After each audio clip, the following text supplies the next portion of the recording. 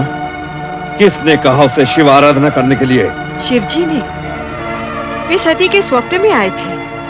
उस स्वप्न के बाद सती बदल सी गई है। ये नहीं हो सकता महारानी। दक्ष प्रजापति के होते हुए ये कदापि नहीं होगा। सती हमारी पुत्री है, उसके हिताहित के विषय में सोचना हमारा कर्तव्य है और सती के प्रति हम अपने कर्तव्य का पालन अवश्य करेंगे।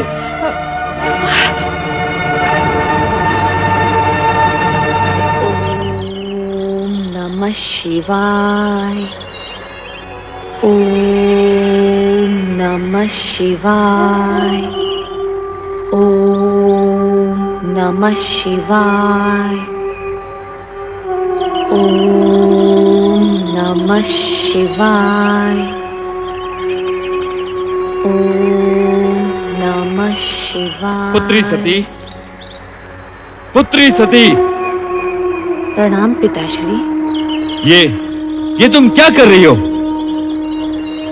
पिताश्री, देवेश्वर शिव ने आज्ञा दी है कि मैं इसी प्रकार शिव आराधना करूं। वे मुझे शीघ्र ही मिलेंगे। कदापि नहीं, कदापि नहीं पुत्री। नमः शिवाय। ये ना भूलो कि तुम विशाल साम्राज्य के स्वामी दक्ष प्रजापति की राजकन्या हो। पिताश्री, मेरी यही आकांक्षा है कि देवेश्वर शिव के साथ मेरा मिलन शीघ्र ही हो और इसी मिलन को संभव बनाने के लिए परमात्मा शिव की आज्ञा अनुसार मैं ये पूजा कर रही हूँ। ओम नमः शिवाय। तनिक सोचो पुत्री, तनिक सोचो। उस विचित्र वेशधारी कैलाश निवासी से तुम्हारा विवाह कैसे संभव होगा? एक प्रजापालक नरेश होते हुए हम स्वयं अपनी पुत्री को एक वैरागी के हाथों कैसे सौंप सकते हैं? जो पूर्व निश्चित है उसे आप विफल कैसे कर सकते हैं? मेरा जन्म ही देवेश्वर शिव की चरणों की सेवा के लिए हुआ है पिताश्री। ये तुम्हारा भ्रम है सती। स्वप्न की बातें कभी सत्य नहीं हुआ करती। तुम जो कुछ भी कर रही हो वो तुम्हारे भ्रम का परिणाम है। छोड़ दो ये सब व्यर्थ की बातें। नहीं पिताश्री, देवेश्वर शिव के प्रति ऐसा असम्मान न दिखाइए। ये उचित नहीं होगा। उचित अनुचित के तर्क में उलझकर तुम अपनी अल्प बुद्धि का परिचय दे रही हो सती। ऐसा प्रतीत होता है कि तुम्हारा ये शिव आराधना का मोह भंग करने के लिए अब हमें ही कोई उपाय करना होगा और ये उपाय हम शीघ्र ही करेंगे। ओम नमः शिवाय। ओम। पिता दक्ष के क्रोध और चेतावनी का सती पर कुछ भी प्रभाव नहीं हुआ और वो पुनः शिव स्मरण में निमग्न हो गई। नदी तट पर सती शिव की भक्ति में लीन थी और इंद्रलोक में देवराज इंद्र, पत्नी शची तथा अन्य देवगणों के साथ नृत्य, संगीत व मनोविनोद में निमग्न थे।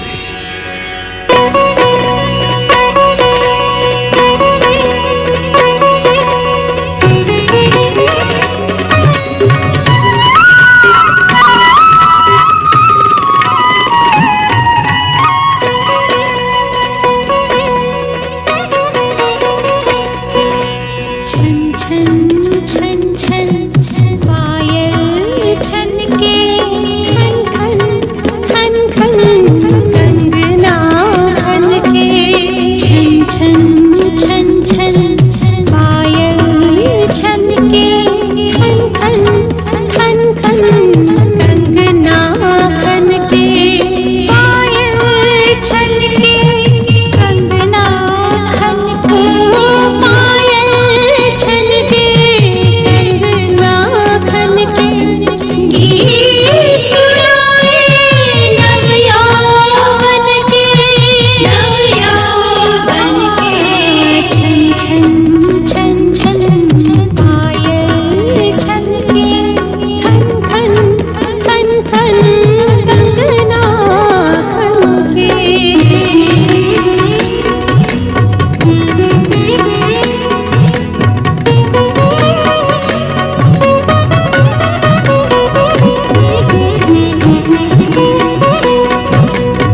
देवर्षि नारायण नारायण नारायण नारायण नारायण। देवर्षि नारद, देखो कामदेव, तुम जाओ वहीं ठीक हो, मेरा पीछा न करो।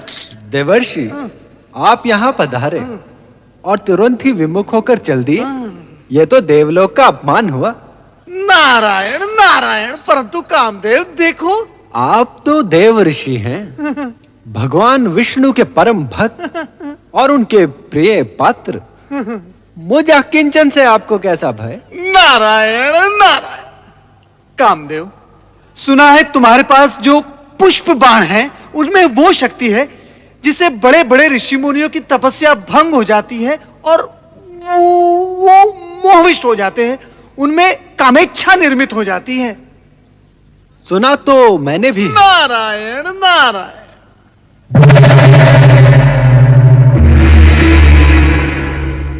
किंतु मैं पुष्प बाण की इस शक्ति को देखना भी चाहता हूँ। किसी सुपात्र पर इसका प्रयोग करना चाहता हूँ। और आप? नारायण नारायण। कामदेव, ऐसा नहीं हो सकता। मैं नारायण भक्त बाल ब्रह्मचारी, प्रयोग के लिए क्या मैं ही शेष रह गया हूँ? ये घृणित विचार तुम छोड़ दो। घृणित विचार? ये आप क्या कह रहे हैं देवऋषि? यदि ये कृत्य घृणित होता तो क्या परमपिता ब्रह्मा मुझे इसकी आज्ञा देते? आप इतने विद्वान हैं, इतने ज्ञानी हैं, फिर भी इतनी सी बात नहीं समझते कि बिना कामेच्छा के जागृत हुए नर नारी एक दूसरे के प्रति आकर्षित कैसे होंगे? और यदि आकर्षित नहीं होंगे तो सृजन कैसे होगा देवर्षि? तुम्हारा तर्क उचित है।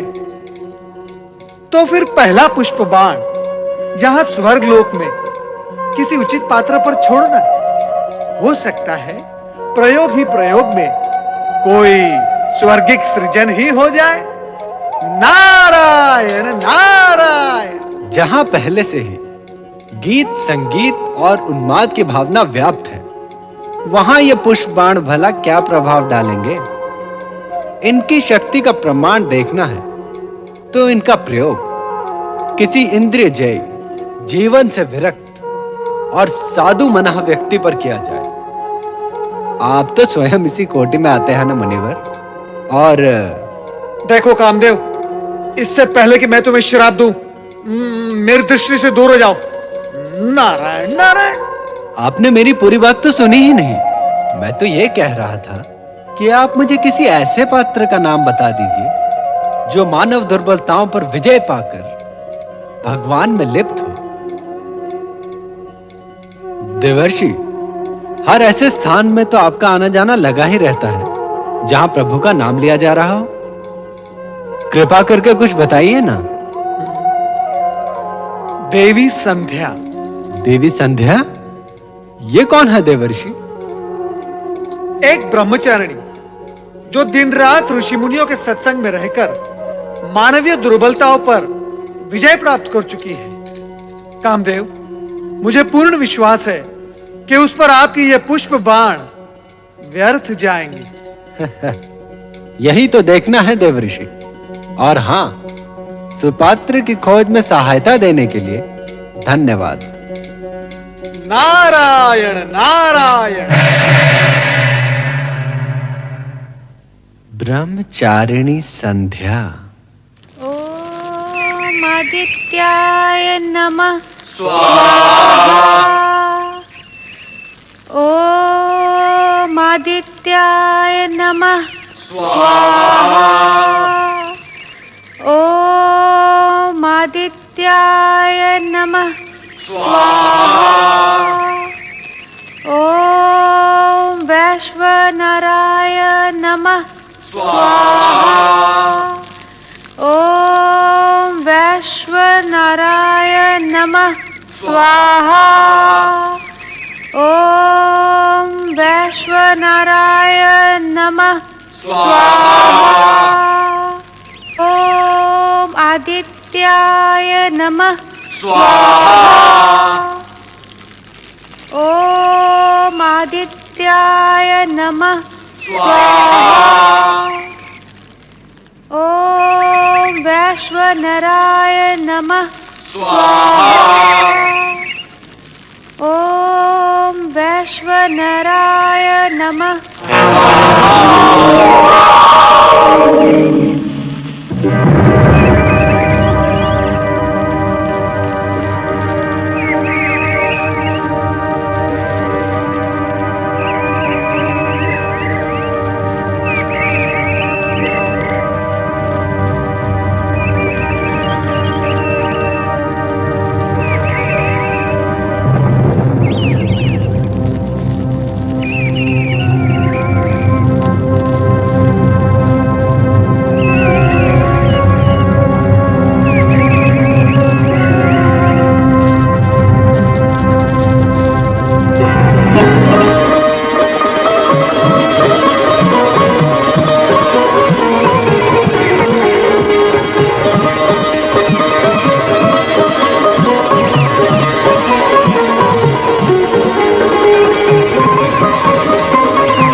देवी, देवी संध्या, सुनिए देवी संध्या। हे ब्रह्मदेव, ये क्या अनर्थ हो रहा है? ओम नमः शिवाय।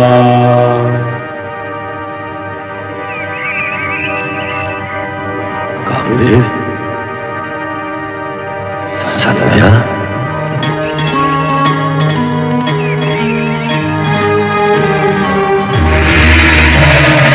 कामदेव,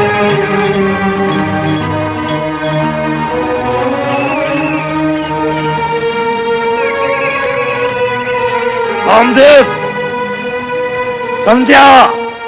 हाँ?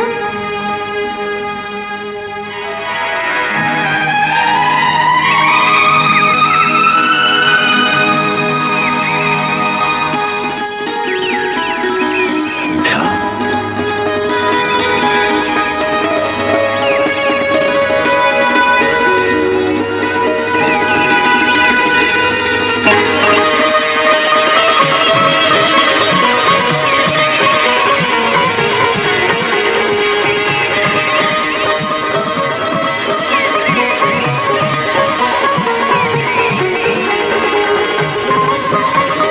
हे भगवान शिव, ये क्या अनर्थ हो रहा है? यदि अरण्यों में स्थित ये पुण्य स्थल भी भोग स्थल बनने लगे तो आप में रमे हम भक्तों का क्या होगा? इस संसार का क्या होगा? हे प्रभु, हमारी रक्षा कीजिए, रक्षा कीजिए प्रभु, रक्षा। भूल को स्वीकार करता हूं। पिताश्री, तुम्हारे मुख से पिता सुनते हुए भी मुझे लज्जा आती है। तुम्हें अपने पुष्प बाणों का प्रयोग करने के लिए क्या ऋषि आश्रम और देवी संध्याएं मिली?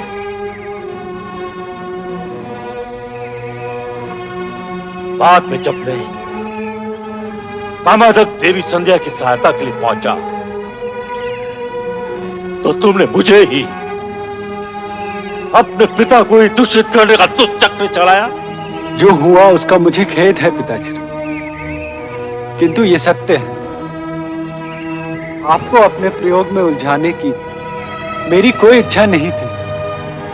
कामाविष्ट देवी संध्या के शरीर से निकली मोहिनी गंध ने आपको उनकी तरफ आकर्षित होने के लिए विवश कर दिया। और जो भी हुआ हो, किंतु आज तुम्हारे ही कारण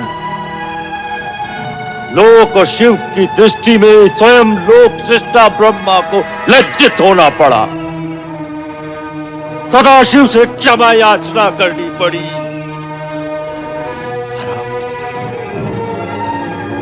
अब तुम्हें अपने किए का दंड मिलकर ही रहेगा।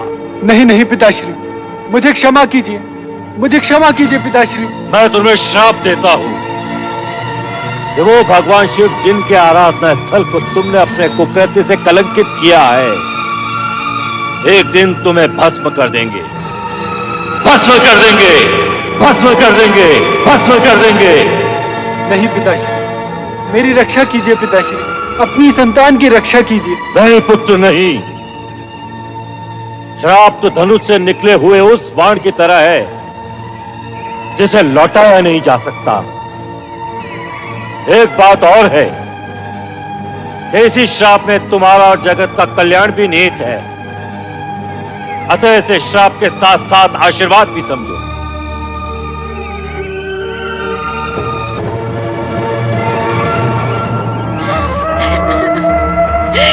मैं पापी हूँ, मैं अपराधी हूँ, मैं पापी हूँ, मैं कलंकिनी हूँ, मैं कलंकिनी हूँ, मैं कलंकिनी हूँ, मैं कलंकिनी हूँ, मैं कलंकिनी हूँ, मैं कलंकिनी हूँ, मैं कलंकिनी हूँ, मैं कलंकिनी हूँ, मैं पापिन हूँ, मैं पापिन हूँ, मैं पापिन हूँ, मैं कलंकिनी हूँ।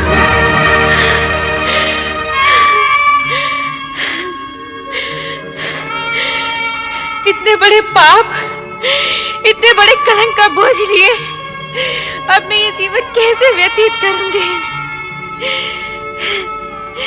जिस शिव की एक झलक पाने के लिए बरसों से इस जीवन को पुण्य कर्मों में लगाए रखा था, वही शिव आज सामने भी आए तो मात्र ये कहने के लिए कि मेरा पाप अक्षम्य है।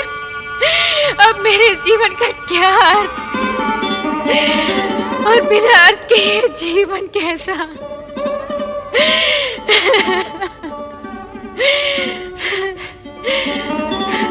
तो आज मैं इस जीवन का अंत ही किए देती हूँ। ठहरो देवी संध्या, इस तरह स्वयं को समाप्त करने का तुम्हें कोई अधिकार नहीं।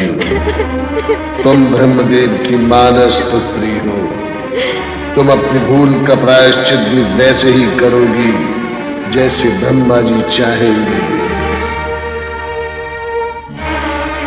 ओम नमः शिवाय, ओम नमः शिवाय, ओम नमः शिवाय, ओम नमः शिवाय, ओम नमः शिवाय, ओम नमः शिवाय। ब्रह्मा जी, ऋषि श्रेष्ठ वशिष्ठ, प्रणाम देव। सृजनकर्ता ब्रह्मा जी, मेरे आश्रम में पदार्पण करके आपने मुझे कृतार्थ किया। आसन ग्रहण करके जलपान करे देव। हम तुम्हारे पास चिंता युक्त आए हैं। हमारे ही मानस पुत्र कामदेव से आज एक बहुत बड़ा अपराध हुआ है। उसने महर्षिनी संध्या को अपने पुष्पबाण से कामावेशित कर दिया, जिससे आश्रम का वातावरण दूषित होने लगा। तब देवादिदेव श्री शिव शंकर ने एक ऋषि के आह्वान पर देवी संध्या को बहुत प्रताड़ित किया। पाप बोझ से लज्जित संध्या अपने जीवन का अंत करने ही वाली थी, किंतु उसे ये कहकर रोक दिया गया कि देह त्यागने से उसके पापों का प्रायश्चित नहीं होगा। आपकी बातों से ऐसा लगता है सृजनहार कि देवी संध्या ने ये भूल जानबूझकर नहीं की।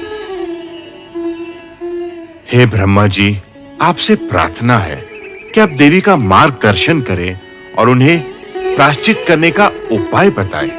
मात्र एक उपाय है, वो है देवादिदेव श्री शिव शंकर के क्रोध को अपनी तपस्या से शांत करना।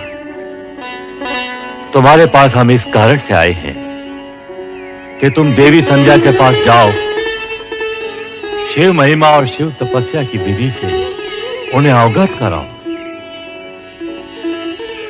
जो आज्ञा परमदेव।